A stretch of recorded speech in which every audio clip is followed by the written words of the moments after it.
ਦੁਨੀਆ ਭਰ ਦੇ ਵਿੱਚ ਸਟੀਲ ਦਾ ਉਤਪਾਦਨ ਕਰਨ ਦੇ ਲਈ ਭਾਰਤ ਦੂਜਾ ਸਭ ਤੋਂ ਵੱਡਾ ਉਤਪਾਦਕ ਹੈ। ਹਰ ਸਾਲ ਭਾਰਤ 150 ਮਿਲੀਅਨ ਟਨ ਦੇ ਨੇੜੇ ਸਟੀਲ ਦਾ ਉਤਪਾਦਨ ਕਰਦਾ ਹੈ। ਇਹ ਸਟੀਲ ਬਣਾਉਣ ਦੇ ਲਈ ਜਿਹੜੇ ਢੰਗ ਤਰੀਕੇ ਵਰਤੇ ਜਾਂਦੇ ਨੇ ਉਹਨਾਂ ਦੇ ਨਾਲ ਵਾਤਾਵਰਣ ਨੂੰ ਥੋੜੀ ਬਹੁਤ ਮਾਤਰਾ ਦੇ ਵਿੱਚ ਨੁਕਸਾਨ ਹੁੰਦਾ ਹੈ, ਕਿਉਂਕਿ उत्पादन समय ज्यादातर कोले की वरतों की जाती है, जिस करके प्रदूषण फैलता है ਅਤੇ वातावरण भी नुकसानिया जाता है। पर हुण स्टील उत्पादन दे विच नवी क्रांति देखने नूं मिल रही है। स्टील इंडस्ट्री दे विच भारत दी नामी कंपनी ज्योति स्टील दे वल्लों जो कर दिखाया गया है उस दे नाल वातावरण दे वड्डे पद्धर ते बचाव दी उम्मीद बची है। माधव केआरजी ग्रुप ਨੂੰ ਭਾਰਤ ਸਰਕਾਰ ਦੇ ਵੱਲੋਂ ਹੁਣ ਗ੍ਰੀਨ ਸਟੀਲ ਦੀ ਮਾਨਤਾ ਦੇ ਦਿੱਤੀ ਗਈ ਹੈ। ਇਹ ਮਾਨਤਾ ਕਿਉਂ ਅਤੇ ਕਿਵੇਂ ਮਿਲਦੀ ਹੈ ਅਤੇ ਗ੍ਰੀਨ ਸਟੀਲ ਕੀ ਹੈ, ਆਓ ਜਾਣਦੇ ਹਾਂ ज्योति TMT ਦੇ MD सुधीर गोयल जी ਵੱਲੋਂ। सी फर्स्ट ऑफ ऑल हमें ये समझना चाहिए कि स्टील कैसे बनता है। तो स्टील जो आयरन और रूट से बनता है उसमें बहुत सारा कोल यूज़ होता है, कोकिंग कोल यूज़ होता है। तो वो प्रोसेस जो है बहुत सारी कार्बन्स को अमिट करता है, जिसके द्वारा एनवायरनमेंट में काफ़ी इम्पैक्ट रहता है। दूसरा रूट रहता है रिसाइकलिंग रूट। रिसाइकलिंग रूट के अंदर भी आपको अपने रॉ मटेरियल्स के ऊपर कंट्रोल करना होता है एंड हवा पानी जो हम यूज़ कर रहे हैं, नेचुरल रिसोर्स यूज़ कर रहे हैं, उसके लिए प्रैक्टिसेस प्रोसेसेस अपने खुद के ऐसे डिफ़ाइन करने होते हैं जिससे आप हवा का पॉल्यूशन बिल्कुल ज़ीरो कर सकें, पानी का पॉल्यूशन ज़ीरो कर सकें एंड सबसे बड़ा जो एक स्टील बनाने में रॉ मटेरियल है power. Other than steel power एक रॉ मटेरियल है। पावर आप अगर solar power, power from hydrogen और अदर रिन्यूएबल रिसोर्सेज को यूज़ कर रहे हैं, तो ये सब प्रैक्टिसेस अडॉप्ट करके you are able to manufacture green steel. So Madhav KRG limited में ये ग्रीन स्टील आज से नहीं बन रहा, बरसों से बन रहा है। आज गवर्नमेंट्स ने इसको रिकग्निशन दे दी है, मान्यता दे दी है, सर्टिफाई कर दिया है, बिकॉज वर्ल्ड वाइड इसकी मान्यता, वर्ल्ड वाइड इसकी डिमांड बढ़ रही है कि ग्रीन प्रोडक्ट हमें दिया जाए।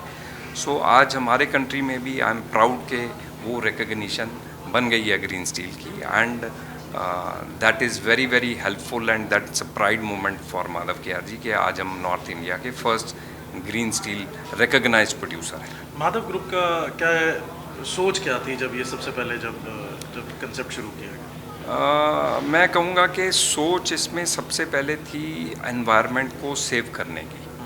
हमने शुरू दम से एनवायरनमेंट को सेव करने के लिए एफर्ट्स किए हैं, like air pollution. Air pollution के लिए हमारे स्टील इंडस्ट्री में, रिसाइकलिंग स्टील इंडस्ट्री में there was no technology. So Madhav KRG was the first one in the whole country.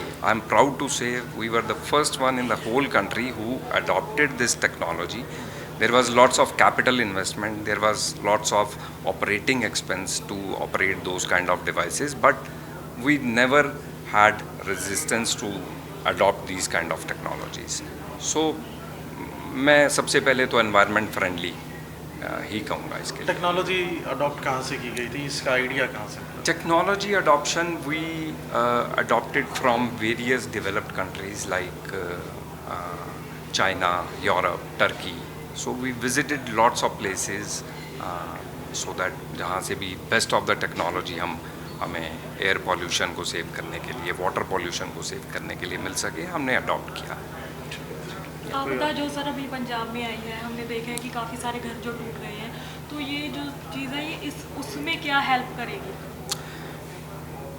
See again जो मैंने बात कही, it's a choice between short term long term.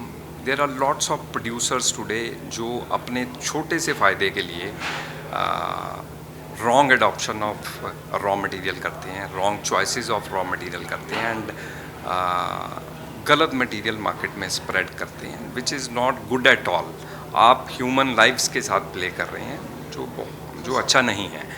So I will suggest